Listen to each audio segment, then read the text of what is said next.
মানুষ যে কতটা খারাপ হতে পারে সেটা আজকের এই ভিডিওটা যদি আমি না নিয়ে ফেলতাম, ব্লগের উদ্দেশ্য নিয়ে ফেলেছিলাম, এই জন্য আমি অ্যাটলিস্ট আমি আমার ভিডিওর মধ্যে এতটুকু হলেও দেখাতে পারলাম। আর ভিডিওটার অনেক কিছু কাটছাট করা লাগছে, তার কারণ আসলে ওই মুহূর্তে কোনো সেন্স থাকে না। ওই মুহূর্তে আসলে ভিডিওর ক্যামেরা উলট পালট হয়ে গিয়েছিল, যদিও আমার ক্যামেরা হাতে ছিল। তো হ্যালো এভরিওয়ান, আসসালামু আলাইকুম। আশা করি সবাই ভালো আছেন। আমি আলহামদুলিল্লাহ ভালো আছি। তো আজকে যেহেতু আমার ছোট ভাই অপারেশন করছে, ও যেহেতু ক্লিনিকে আছে, তো আমার মা ছিল, তো মনে হচ্ছিল মায়ের জন্য যদি কিছু শুকনা চাবানো খাবার রেখে যাই হয়তো বা মার খেতে ভালো লাগবে। তো আমি লিফটে সরাসরি, যেহেতু 7 তলায় ওর বেড ছিল, তো আমি সোজা সনো, কুষ্টিয়া যারা আছেন সবাই জানেন সনো 1 এটা। তো সনো 1-এ আমি এখান থেকে ভিডিওটা দেখানোর জন্য একটু স্লো করে দিলাম যেন আপনারা ভিডিওটা একটু দেখতে পারেন। বাট ওই ভিডিওটা আমার এত এলোপাতারি ভিডিও হয়ে গিয়েছে যার জন্য আমি নিতে পারি নাই। তো এই যে সনোর সামনে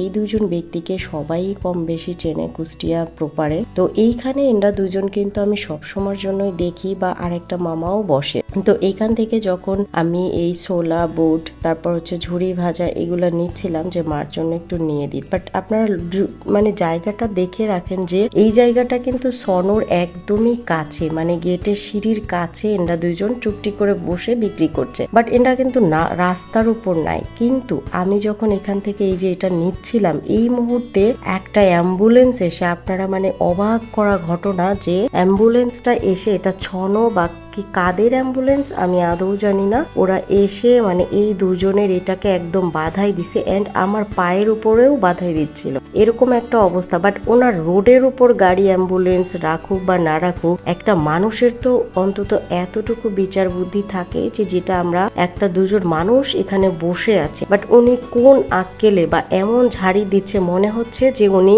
অ্যাম্বুলেন্স ড্রাইভার হয়ে কি না কি যেন হয়ে গেছে। আল্লাহ যেন এদেরকে হেদায়েত দিক, আর এদের এই মানে অর্ধত্ব যেন এদেরকে মানে কমিয়ে ফেলে। আল্লাহ যেন এতটুকু এদের হেদায়েত দেয়। আর কারণ এরা হচ্ছে গরিব, এরা রাস্তার পাশে এগুলা বিক্রি করবে, এদের দোকান নেওয়ার ক্ষমতা থাকে না, এদের কিছু নেওয়ার ক্ষমতা থাকে না। তো এতটুকু আমরা এদেরকে মানুষ বলেই গণ্য করে না। সে নিজেও কিন্তু একটা অ্যাম্বুলেন্স ড্রাইভার। তো যাই হোক, আর ভিডিওটা আমি এত কিছু বাড়াইতেও চাই না, বাট মানুষকে যে হেদায়েত দিক এতটা খারাপ। আসলে ওই ভিডিওটা আমার এত এলোপাতারি ভিডিও নেওয়া হয়ে গেছে যেটা আমি আমার ভিডিও ফুটেজে দিতে পারলাম না। না হলে বেয়াদব লোকটার অবশ্যই আমি চেহারাটা, আমার মুখোশটা আমার ভিডিওর মাধ্যমে সামনে নিয়ে আসতে পারতাম। আসলে এরা মানুষ নামে পশু, পশুর রূপ ধারণ করে থাকে। এরা নিজেরা অ্যাম্বুলেন্স ড্রাইভার হয়ে আবার অন্য মানুষকে এভাবে চোখে দেখে। আল্লাহ এদেরকে হেদায়েত দিক। তো সবাই ভালো থাকবেন। আজকের মতো এ পর্যন্তই। আল্লাহ হাফেজ।